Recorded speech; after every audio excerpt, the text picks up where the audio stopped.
Hachiko Waits, Chapter 8. From the Fountas and Pinnell classroom, used with permission. And so it went, day after day after day. Hachi waited at the train station in the spring, when the cherry blossoms bloomed, and in the summer, when the rains came. He waited in the autumn, when the leaves changed color, and in the winter, when the snow fell. Day after day after day, Hachi arrived at the train station just before 3 o'clock to meet the professor. Day after day after day, he was disappointed, but he never gave up hope. Mr. Yoshikawa did not know where Hachi went when he locked up the station at midnight. He did not know where Hachi slept. He did not know where Hachi spent the morning and the early part of the afternoon. But he did know where Hachi would be every day just before 3 o'clock, sitting on the platform, waiting for his master. But instead of the professor, now it was Yasuo who stepped off the train. Yasuo had turned 10 on his last birthday, and now he was old enough to travel back and forth to school by himself. "Hello, Hachi," Yasuo called to the dog sitting on the platform. Hachi looked at Yasuo for a brief second, thumped his tail against the ground twice, and then turned his attention back to the crowd of people getting off the train. "I will be there in a minute with your food," Yasuo said, going into the station master's office to fill Hachi's bowl. He placed it in front of the dog and stroked the fur between his ears while he ate. A small woman with thin gray hair pulled back in a bun came to stand next to Yasuo. "Is this the dog I have heard about who waits for his master?" she asked. "Yes, this is Hachi," Yasuo answered. The woman studied him for a few minutes. "May I pet him?" she asked. "Yes, he will not hurt you. He is very gentle." Yasuo said the same words to the woman the professor had said to him on the day they had met years before. "I am sorry for your sadness, Hachi," the woman said as she stroked his neck. Hachi turned to her for a moment, and his ears slid back at the softness of her voice.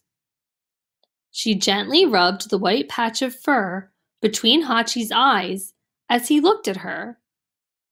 Then a train approached the platform, and Hachi returned his gaze to the railroad tracks. As the train discharged its passengers, Hachi sat up straight and turned his head to the right, to the left, and to the right again, looking at all the people who passed him. A man who wore a pair of black-framed glasses and a business suit and was about Professor Ueno's height walked toward Hachi. The dog sat up even taller and began to tremble all over, his nose sniffing the air. But the man hurried past, and Hachi, realizing that the man was a stranger, stilled himself and continued his search for the professor. "That man looked like Hachi's master," Yasuo explained to the old woman who was watching the dog intently. The woman reached out to stroke Hachi's fur again. "Hachi, you are a very good dog," she said to him, "and your master was a very good man." Yasuo picked up Hachi's bowl and looked at the woman. "Did you know Professor Ueno?" he asked. "No," the woman answered, "but it is clear to me that he was a fine man. That is why Hachi continues to hope and to wait. He remembers the kindness of his master." One day, a man in a dark gray suit and hat, whom Yasuo had never seen before, came to the train station. He stood next to Hachi, watching him as several trains arrived, discharged their passengers, and departed. The man studied the way Hachi sat, looking up at each and every face that passed him, and how his own face was filled with longing. He took photographs of Hachi with an expensive-looking camera. Then the man asked Yasuo many questions about the dog and wrote everything down in a little notebook.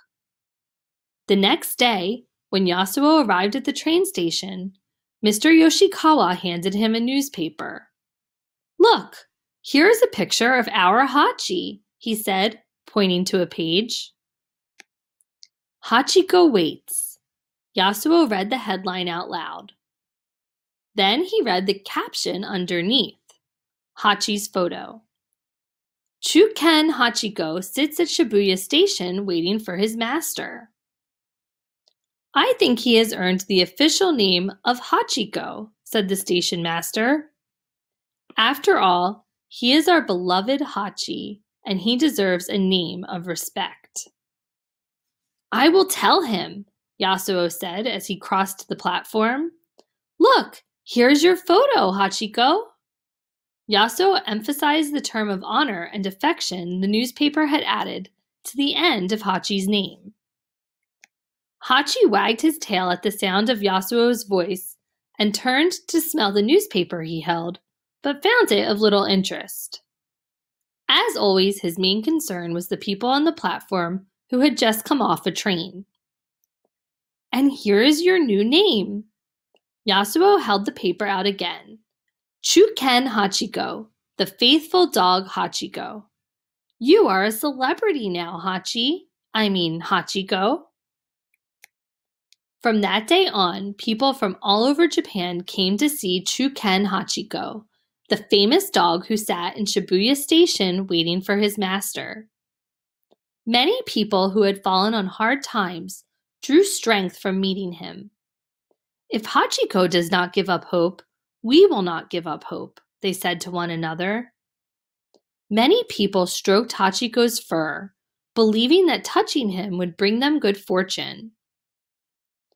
Those who could gave the station master money so that the Akita-ken would not go hungry. Everyone who met Hachiko was moved by his loyalty and devotion. Years passed, and the station master and Yasuo were as devoted to Hachiko as he was to his master. Now that they had extra money to care for him, they were able to buy Hachiko treats from the food vendors outside the train station. Yasuo wandered up and down in front of the food stalls, deciding what to buy. Would Hachiko like a bowl of udon? No, the noodles might be too slippery for him. What about a serving of oden? Tofu, eggs, fish, and vegetables cooked in broth. Tasted good to Yasuo, but he did not think the dog would like it. He stopped in front of the yakitori stand and ordered a skewer of grilled chicken. Hachiko leaped up and wagged his tail when he saw what Yasuo had brought him. "Wait a minute, Hachiko," Yasuo laughed, holding the food up out of the dog's reach. "Let me take the chicken off the skewer and put it into your bowl." But Hachiko did not want to wait. He jumped up and knocked the skewer out of Yasuo's hand. Then he stretched out on the platform, held the stick between his two front paws, and pulled off the pieces of chicken by himself.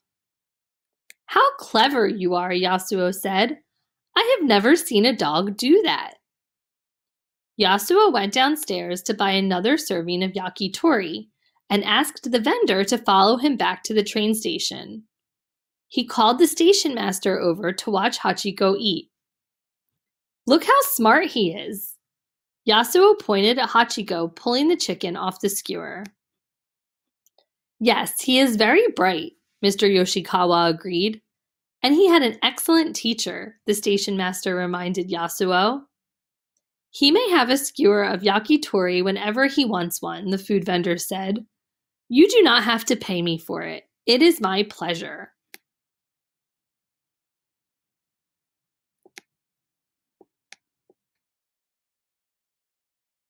He watched Hachiko eat for another minute, then bowed goodbye and returned to his stand. Another day, when Yasuo was a teenager, he and some classmates got off the train at Shibuya Station. "Yasuo, come play baseball with us," one of the boys said. "I cannot," Yasuo said. "I have a responsibility." He gestured toward Hachiko sitting on the platform. The station master was standing nearby. "Go with them," Mr. Yoshikawa said. "I will take care of Hachiko today." "Come with us, Yasuo," his friend called again. "We are going to the park." Yasuo looked at his schoolmates. Then he looked at Hachiko. The dog's brown eyes were so full of hope and so full of sadness. How could he desert him? "I will meet you there later," he told his friends, "after I feed Hachiko." Yasuo and the station master walked over to the golden brown Akita. Mr. Yoshikawa reached down to pat the dog's head.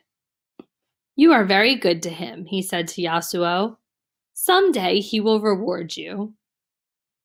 Yasuo laughed. How could Hachiko reward him? "You will see," said Mr. Yoshikawa. "I do not know how and I do not know when, but I know it will happen. I have a strong feeling about it here." He pointed to his stomach. "Hachiko is a very loyal dog. You have treated him well, and I would be surprised if such a good deed went unrewarded." Time passed, and Yasuo continued to help the station master take care of Hachiko. They gave him fresh food and water every day. They cleaned and brushed his fur. And most important, they made sure that everyone who touched him treated him with kindness. Mr. Yoshikawa and Yasuo used some of the money people had given them to build a shelter for Hachiko behind the train station. Sometimes he slept in it, and sometimes he did not. Sometimes he arrived at the train station wet from the rain, or with bits of snow clinging to his fur. One day he sat perfectly still as a small earthquake rattled Shibuya Station. Day after day, month after month, year after year, Hachiko sat on the platform, waiting. It seemed that nothing would ever stop him from meeting the 3 o'clock train.